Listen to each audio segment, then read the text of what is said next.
In my last video, I looked at the prehistoric eras in Britain. In this video, I'm going to look at the legacy of British prehistory. Please like, share, and subscribe. Before I get on to the prehistoric eras of Britain, I'm just going to run through what these are. This is just generically where they are, but there is obviously different time specific for the UK.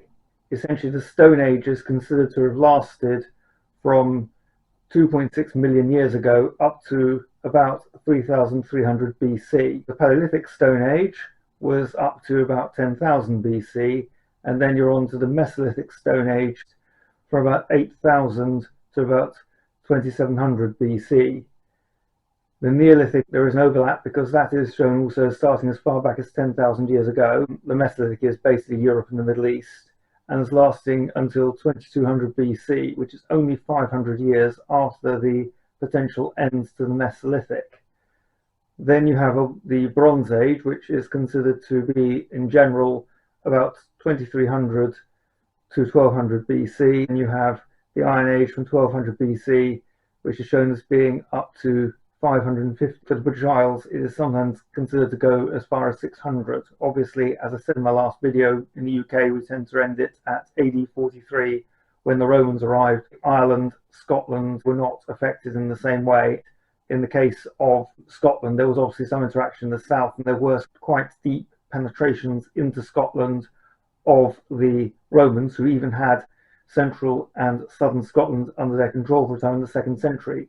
Many people will have heard of Hadrian's Wall, which runs across northern England from Wallsend near Newcastle upon Tyne across to Carlisle, and then there are a continuation of those defences on the south side of the Solway Firth, all the way out to where the Solway Firth meets the Irish Sea on the west side of Britain. This is actually the narrowest part of Great Britain, but further north in the Forth Clyde Valley in central Scotland, there is a turf wall, and there's the Antonine Wall. Hadrian's Wall is named after Emperor Hadrian. The Antonine Wall is named after another emperor who was in charge at the time that was constructed. This is actually the narrowest part of Scotland, the Forth Clyde Valley, but then they later retreated back to the fortification of Hadrian's Wall in what is now northern England.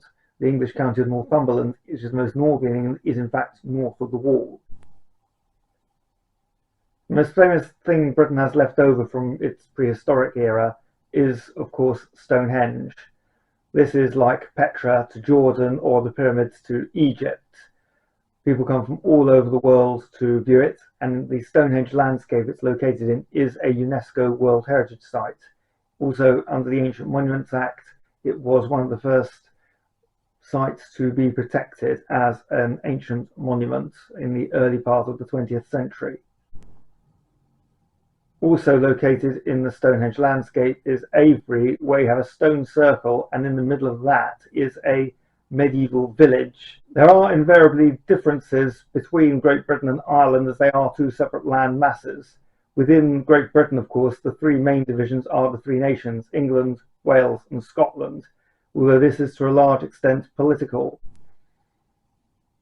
Archaeology is often lumps and bumps. This is particularly the case if you are looking at prehistoric archaeology. Obviously you get standing stones. I've mentioned Stonehenge and Avebury. The passage of time has meant that a lot of physical evidence for the prehistoric era has now disappeared, and often sites were repurposed in later periods. You get multiple period sites where you go down and have remains from various stages, one on top of the other, obviously the most recent on the top and the oldest on the bottom.